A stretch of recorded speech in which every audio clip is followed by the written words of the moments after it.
제6차 밴쿠버 태극기 대회가 오는 3월 2일 토요일 오전 11시에 개최가 됩니다. 이번에는 3.1절 100주년 기념으로 저희들이 모이겠습니다. 저희들은 버나비시의 센트럴 파크 안에 있는 평화의 사도 코리안 워 메모리얼 여기에서 다시 모이겠습니다. 오는 3월 2일 금년에 들어서 처음 가지는 태극기 대회에서 여러분들을 꼭 뵙겠습니다. 감사합니다. 안녕하십니까.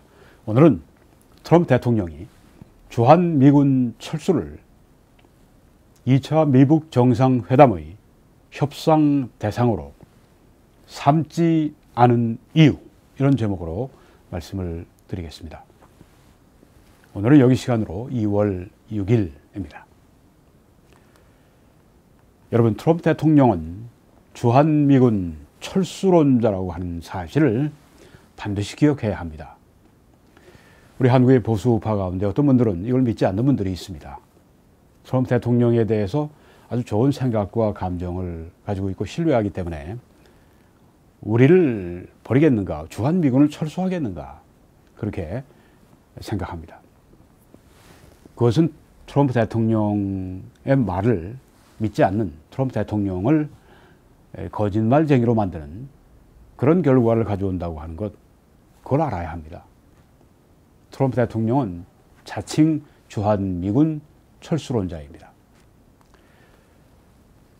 트럼프는 지난해 6월 12일 싱가포르에서 김정은과 회담한 직후에 이런 말을 했습니다. 어떤 시점에 나는 정직해져야 한다. 정직하게 내가 말하고 있다. 그 이야기입니다. 내가 캠페인 기간, 즉 미국의 대선 기간 동안에 이것을, 주한미군 철수를 말했다는 것을 여러분은 대부분 사람들보다 더 잘 알고 있습니다. 나는 군인들을 나오게 하기를 원합니다. 어디에서요? 주둔지에서 나오게 하기를 원한다. 나는 우리의 군인들을, 미군을 우리나라로 데려오기를 원한다. 미군 철수를 여기에 지금 확실하게 시사하고 있습니다. 우리는 남한에 3만 2천 명의 군인들을 가지고 있다. 나는 그들을 우리나라로 데려오고 싶다. 주한미군 철수에 대해서 아주 확실하게 나는 정직하게 말하고 싶다 하고 이렇게 얘기를 한 것입니다. 어떤 시점이 될 때 나는 그렇게 하기를 소망한다. 지금은 아니지만, 그때 당시에 지금은 아니지만 어떤 시점이 될 때 나는 주한미군 철수하기를 소망한다. 이렇게 주한미군 철수론을, 또 그가 철수론자임을 여기에 지금 확실하게 말을 하고 있습니다. 어떤 시점이 되면. 그런데 이번에 이제 27일, 28일 베트남에서 있을 제2차 미북 정상회담, 거기에서는 주한미군 철수를 협상 대상으로 삼지 않는다고 얘기했습니다. 언제 얘기를 했는가 하면은 이 Face the Nation이라고 하는 데서 얘기를 했습니다. 그런데 그 전에 이 CNN의 자료를 보면, 기사를 보면 예비 합의는, 여기 예비 합의는 우리 주한미군의 이 주둔하는 것에 대해서 우리가 비용을 지불하는 방위비 분담금에 대한 합의를 말합니다. 며칠 전에 합의가 됐죠. 이것은 워싱턴과 서울에 있던 상당한 우려를 감소시켰다. 네, 뭐 미국이나 한국이나 이번에 그 2차 회담에서 트럼프 대통령이 김정은에게 양보하는 조건으로 주한미군 철수를 거론하지 않을까. 상당한 우려를, 보통 우려가 아니라 상당한 우려를 한국 사람보다 오히려 미국에서 더 많이 합니다. 워싱턴에서 그렇게 보았다고 하는 것입니다. 이건 주한미군 철수에 대해서 우려하고 있는 것을 확실히 보여주고 있습니다. 자, 그런데 이 2월 3일 날 Face the Nation에서 인터뷰할 때 이런 말을 했습니다. 주한미군 철수에 대한 계획이 없다. 현재로는 없다. 그리고 주한미군 철수에 대해 결코 논의한 적이 없다. 그렇게 얘기했습니다. 이번 2차 정상회담과 관련해서 이미 북한과 논의한 적이 없다. 이렇게 이야기를 했습니다. 그런데 또 이 말을 덧붙였습니다. 그러나 아마 언젠가, maybe someday, 주한미군을 철수할 것이다. 무슨 말인가 하면, who knows, 누가 알겠는가? 이렇게 또 이야기를 했습니다. 주한미군 철수에 대한 우려를 또 우리에게 불러일으키는 그런 말이 아닐 수가 없습니다. Maybe someday. 네. 지금은 얘기 안 했지만 maybe, 아마 언젠가 주한미군을 철수할 것이다. 누가 알겠는가? 네. 이렇게 이야기를 했습니다. 네. 그러나 당신도 알다시피 거기에 남한의 군대를 주둔시키는 것은 매우 비용이 많이 든다. 이렇게 이야기를 합니다. 평생의 사업가입니다. 그래서 모든 문제를 그 비용이나 또 재정과 연관해서 생각하는 훈련이 되어 있는 그런 분입니다. 매우 비용이 많이 든다. 그러니까 거기에 놔둘 필요가 없다. 그런 이야기죠. 미군 관리들이 군대를 미국에 두는 것보다 한국에 주둔시키는 것이 비용이 덜 든다고 그렇게 말하고 설득했음에도 불구하고 트럼프는 이렇게 말을 한다고 하는 것입니다. 네, 말을 안 듣는다는 얘기예요. 네, 그 미군이 지금 한국에 주둔해 있는 게 미국에 주둔해 있는 것보다 더 비용이 적게 든다 얘기하는데도 계속 한국에 있는 게 비용이 많이 든다 이렇게 말을 한다고 하는 것입니다. 이런 면에서 합리적으로 생각하고 있지 않고 달리 얘기하면 주한미군 철수하고 싶은 생각이 많다고 하는 것을 보여주고 있다고 하는 것이죠. 네, 트럼프 대통령은 주한미군 철수론자입니다. 그런데 이 트럼프 대통령이 주한미군 철수를 2차 미북 정상회담의 협상 대상으로 삼지 않은 이유가 무엇입니까? 오늘 네 가지를 제가 말씀드리겠습니다. 첫째는 미국 여론이 반대하기 때문에 그렇습니다. 다수가 반대합니다. 시카고 카운슬이라고 하는 데서 나오는 이 조사 자료를 보면은 작년 7월에 조사했던 것인데 10월에 이제 공개했습니다. 만약 북한이 비핵화를 하면, 북한이 앞으로 비핵화를 하면, 미래 이야기입니다. 주한미군의 부분적인 철수, 그건 해야 된다. 이렇게 믿는 사람은 54%이고요. 그런 경우는 북한이 비핵화를 했으면 우리 주한미군을 전면적으로 철수하는 게 좋다. 이렇게 생각하는 사람은 고작 18%입니다. 그러니까 북한이 비핵화를 해도 한국에 주한미군을 주둔시켜야 한다. 이렇게 생각하는 것이 다수라고 하는 그런 것입니다. 이걸 트럼프 대통령이 왜 모르겠습니까? 알고 있죠. 네. 그래서 주한미군 철수하는 거, 지금 철수하는 거 미국인들이 원치 않는다 하는 것을 알고 있습니다. 그래서 이 여론을 보고 이제 이번에 주한미군 철수 문제를 협상 대상으로 삼지 않은 것이죠. 그런데 만약에 북한이 비핵화를 하지 않는다면 어떻게 할 것인가? 77%의 미국인은 더 심한 경제 제재를 가해야 한다. 여기는 세컨더리 보이콧이 포함되죠. 그보다 적은, 한참 적은 37%의 미국인들은 북한이 비핵화하지 않으면 북폭해야 한다. 네, 그러니까 다수가 북폭하면 안 된다. 전쟁하면 안 된다. 이것도 트럼프 대통령이 알고 있습니다. 그래서 트럼프 대통령은 지금 북한과 전쟁하는 거 원치 않습니다. 혹은 뭐 세계 다른 지역에서도 전쟁하는 걸 원치 않습니다. 트럼프 대통령은 평안한 가운데 미국 경제가 더 튼튼해지기를 원합니다. 그리고 북한이 비핵화를 하지 않으면 북핵을 만약에 동결하는 수준으로 그렇게 하는 것을 미국이 받아들여야 된다. 이렇게 생각하는 사람은 29%밖에 안 된다고 하는 것입니다. 네. 이제 더 이상 만들지 마라. 가지고 있는 건 어쩔 수 없어도 이렇게 하는 것을 용인하는 것을 원하는 사람은 미국인 가운데 29%밖에 안 됩니다. 그러니까 북핵 동결시키는 것도 어렵습니다. 그리고 북한이 비핵화하지 않으면 핵 보유국으로 인정해 줘야 된다. 그래서 그들이 뭐 핵무기를 더 만들든 안 만들든 그건 북한에게 맡기는 수밖에 없. 이런 사람들은 13%밖에 되지 않습니다. 네. 그래서 핵보유국으로 인정하는 것도 트럼프 행정부가 어려울 것입니다. 자, 이 시카고 카운슬의 자료를 하나 더 도표를 보면, 만약에 북한이 이제 공격을 할 때, 예를 들면 여기 세 군데가 있습니다. 태평양에 어떤 미군 기지를 공격하면 미군이 어떻게 해야 되는가? 미군을 사용해서 공격해야 된다. 이렇게 주장하는 사람들이 84%가 됩니다. 맨 위에 있는 그 파란 하늘색이 바로 그건데요. 거긴 뭐 공화당, 민주당 혹은 이 독립, 무소속, 이 세 부류의 사람들이 이제 그 합해서 오버롤 84%가 그렇게 생각합니다. 그런데 만약에 북한이 일본을 공격하면 어떻게 할 것인가? 64%의 미국인이 그때는 미군을 사용해서 북한을 공격해야 된다. 자, 그러면 북한이 만약에 남한을, 한국을 공격하면은 어떻게 할 것인가? 재미있게도, 흥미롭게도 동일한 64%의 미국인이 미군을 사용해서 북한을 공격해야 된다. 그렇게 본다고 하는 것입니다.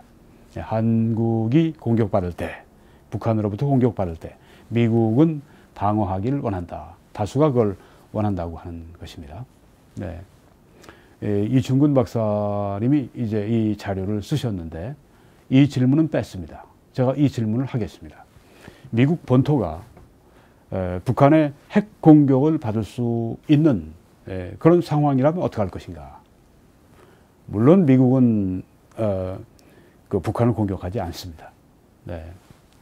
본토가 핵 공격을 받을 위험이 있는데 한국을 돕지 않는다고 하는 것입니다. 이건 뭐 전문가들의 중론이죠.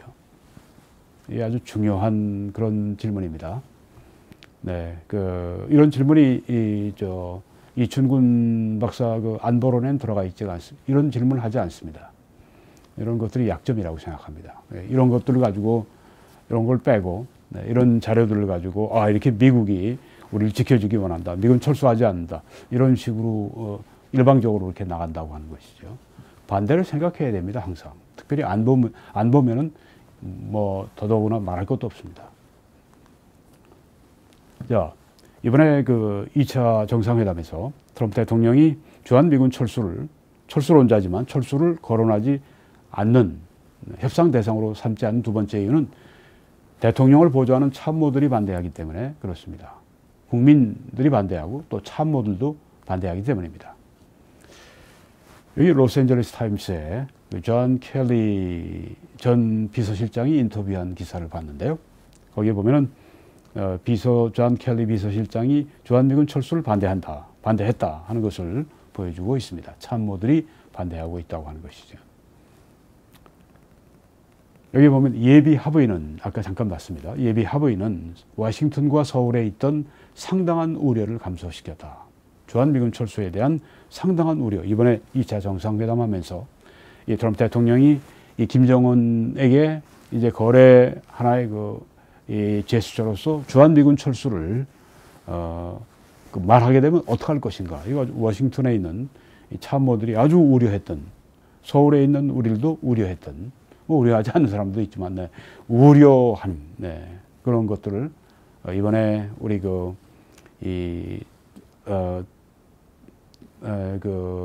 방위비 분담금 그걸 이제 합의를 했기 때문에 감소가 됐다. 그렇게 이 말은 참모들이 주한미군 철수를 반대한다고 하는 것을 분명히 시사하고 있습니다.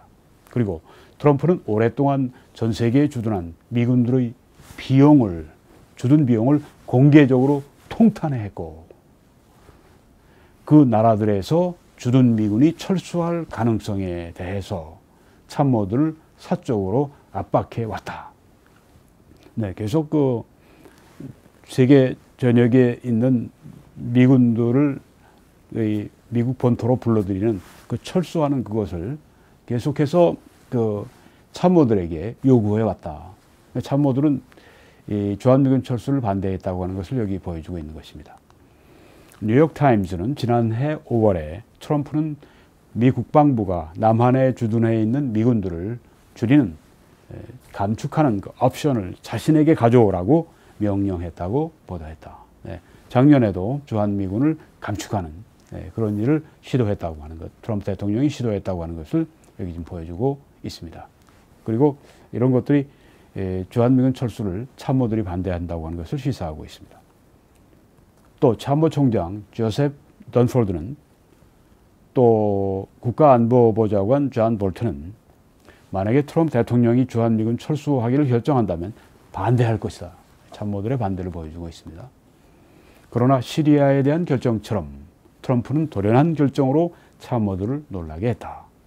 시리아에 대한 결정을 최후 마지막 순간에 본인 단독으로 돌연하게 철군 결정을 내려서 참모들이 놀랐다. 참모들은 다 반대하는데, 철수를 반대하는데 그렇게 했다고 하는 것이죠. 참모들이 반대하는 걸 시사하고 있습니다. 트럼프 행정부 관리들은 트럼프가 김정은과 1대1로 만났을 때 주한미군 철수를 테이블 위에 올려놓을 수 있다고 우려해왔다.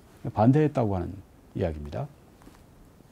그가 김정은과 첫 번째 정상회담을 한 후에 한미연합 군사훈련을 중단한다고 발표한 바와 같이 전혀 이 참모들이 예상하지 못했던 한미연합 군사훈련을 중단한다고 이렇게 일방적으로 독단적으로 돌연하게 이렇게 그 예기치 않게 트럼프 대통령이 말을 했죠. 그 결정은 매티스를 깜짝 놀라게 했고, 지금은 사임한 미국 국방장관 매티스를 깜짝 놀라게 했고, 그것은 또한 서울에 사전 경고 없이 내려졌다. 이게 돌발적인 것. 사람들이 그래서 우려를 많이 하고 있다고 하는 것이죠. 참모들이 반대하기 때문에 이번에 그 2차 정상회담에서 주한미군 철수를 협상 대상으로 삼지 않았다고 하는 것이죠. 세 번째는 국회의 반대 때문에, 의회의 반대 때문입니다. 이런 발언들은 뭐 트럼프 대통령이 이제 그 언젠가 우리 주한미군을 철수하기를 원한다. 이런 발언들, 이것은 의회의 우려를 고조시켰고 의원들이 불안해하고 우려하게 됩니다. 지난해 입법자들이, 의원들이 국방수권법 안에 한 조항을 집어넣어서 국방장관의 증명이 없이는 대통령이 남한에 주둔한 미군 병력을 22,000명 이하로 줄이지 못하도록 하게 만들었다. 우려하기 때문에 의원들이 이처럼 이런 입법을 통해서 이 주한미군 감축을 22,000명 이하로 못하도록 그렇게 막았다고 하는 것이죠. 의원들이 우려하고 있다고 하는 것, 그걸 보여주고 있습니다. 또 대통령의 철군 능력을 제한하게 될 추가적인 입법 행위, 뭐 며칠 전에 8명의 미 의원들이 발의를 했습니다. 그래서 이미 그 해놓은 것에 더 까다롭게 그렇게 해서 철군하지 못하도록 그렇게 그것을 의안을 발의를 했는데 현재 미해결인 채로 있다. 그렇게 말하고 있습니다. 둘 다 이렇게 뭐 어떤 조항을 집어넣고 거기에 또 강화시키고, 이 둘 다 트럼프가 주한미군 철군을 시도한다면 헌법적 근거 위에서 도전을 받을 것이다. 뭐 이렇게 의회가 입법을 했다고 그래서 뭐 완전히 트럼프 대통령의 주한미군 철군 시도를 완전히 막을 수 없다는 걸 보여주고 있습니다. 왜냐하면 또 대통령 측에서 이제 법적인 도전을 해올 수 있기 때문에 그렇다고 하는 것입니다. 미국은 아주 강력한 대통령 중심제고, 또 특별히 군대, 전쟁 이런 문제에는 대통령에게 아주 막강한 권한을, 거의 절대적인 권한을 부여합니다. 그래서 특별히 미국의 대법원 같은 경우에는 항상 그 대통령의 손을 들어주는 쪽으로 돼 왔다고 하는 것입니다. 자, 이번엔 네 번째 이유입니다. 왜 이번 그 2차 정상회담에 주한미군 철수를 협상 대상으로 삼지 않았는가? 종전선언 가능성이 있기 때문입니다. 여기에 지금 비건 대표가 보이는데요. 스탠포드 대학에서 강연할 때 한 말이 바로 이것입니다. 트럼프 대통령은 전쟁을 끝낼 준비가 되어 있다. He is ready. President Trump is ready to end the war. 전쟁을 한반도에서 끝낼 준비가 되어 있다. 종전할 준비가 되어 있다. 그래서 이제 종전선언을 말하는 것이 아니냐. 다들 그렇게 생각을 하고 있는데, 종전선언하면 어떻게 됩니까? 그 다음에 이제 평화협정으로 다음 단계로 가게 되죠. 평화협정이 되면 그 다음에 왜 평화협정을 맺었고 전쟁이 끝났는데 왜 미군이 이 땅에 계속 있느냐. 그리고 양키고홈하고 이제 미군을 쫓아내는 그런 운동이 한국의 종북 친북 세력을 통해서 막 일어나게 되면 미국 사람들은 갑니다. 양키고홈하면 갑니다. 트럼프 대통령은 이렇게 그 의회 혹은 국민 혹은 참모들 반대를 무릅쓰면서 그렇게 주한미군 철수를 시키는 것보다도 이게 종전선언 평화협정으로 가게 되면 자동적으로 주한미군 철수를 하게 됩니다. 그래서 트럼프 대통령이 바로 이 마지막의 옵션을 선택했을지 모릅니다. 네, 트럼프 대통령이 주한미군 철수를 2차 미북 정상회담의 협상 대상으로 삼지 않은 4가지 이유를 말씀드렸는데, 첫째는 여론의 반대 때문입니다. 둘째는 대통령을 보조하는 참모들이 반대하기 때문입니다. 셋째는 의회가 반대하고 있기 때문입니다. 그리고 이런 걸 다 사용하지 않아도, 이 반대를 이렇게 무릅쓰고 하지 않아도 종전 선언하게 되면 평화협정으로 가고 그다음에 주한미군 철수로 가게 되기 때문에 아마 이 방법을 트럼프 대통령이 선호하는지 모르겠습니다. 이렇게 주한미군 철수가 지정학적인 면 때문에 뭐 중국과의 대결 구도가 이제 지금처럼 격화되지 않고 이제 완화되고 그렇게 되면 그때야 이제 미국이 주한미군 철군을 계획한다. 그건 늦은 이야기입니다. 그렇게 교과서대로 공식대로 되는 법이 없습니다. 한쪽으로만 그렇게 얘기하기 때문에 제가 이춘근 박사의 안보론이 위험하고 안보론이 아주 큰 문제가 있다고 제가 이야기를 하는 것이죠. 이건 뭐 이것을 전공한 사람으로서 하는 얘기가 아니라 그 많은 학자들, 전문가들 이 얘기를 제가 대신해서 말을 하는 것입니다. 네. 이런 시국에 우리가 처해 있습니다. 그래서 우리는 항상 긴장하고 주한미군 철수하지 않도록 하는 그 일, 그리고 또 한미동맹을 강화하는 그런 일을 우리가 할 수 있는 모든 일을 우리가 찾아서 열심히 지속적으로 해야 합니다. 가만히 놀고 앉아 있으면 안 됩니다. 뭐 나중에 세월이 한참 흐르고 몇십 년 흐르고 그 다음에 여기 동아시아의 질서가 바뀌고 그러면 그 다음에 이제 자동적으로 그게 아닙니다. 그렇게 생각하면 큰 오산입니다. 잠자고 있으면 안 됩니다. 깨어서 주한미군 철수를 우리가 가져오게 될 그 어떤 여기 종전선언 같은 게 바로 그런 것이죠. 네. 문정부의 또 그런 활동들이 그렇습니다. 네. 그래서 우리의 최선을 우리가 다 해야 되겠습니다. 그런데 우리가 이것 외에 또 반드시 해야 될 일이 있습니다. 이 성경 구절을 인용함으로 제가 마치겠습니다. 에가서 2장 19절에 초경에 밤 새벽에 일어나서 부르짖을지어다. cry out. 하나님 앞에 부르짖으라고 말씀했습니다. 보통 기도가 아니라 울부짖는 기도를 해라. 내 마음을 주의 얼굴 앞에 물쏟듯 할지어다. 물쏟듯 하나님 앞에 우리의 마음을 그렇게 바치고 소원을 아뢰는 그런 아주 뜨거운 간절한 기도, 이걸 하라고 여기에 말씀하고 있습니다. 각 길머리에서 줄여서 배가 고파서 혼미한 기절을 한 내 어린 자녀의 생명을 위하여 주를 향하여 손을 들지어다. 손을 들지어다. 이렇게 또 말씀을 했습니다. 후손들을 위해서. 그리고 나라뿐 아니라 교회를 위해서도 우리가 손을 들며 하나님 앞에 간절히 기도해야 할 줄 믿습니다. 여러분과 제가 그 책임을 다하기를 바랍니다. 하나님께서 우리 한민족을 크게 축복해 주시기를 간절히 기도합니다.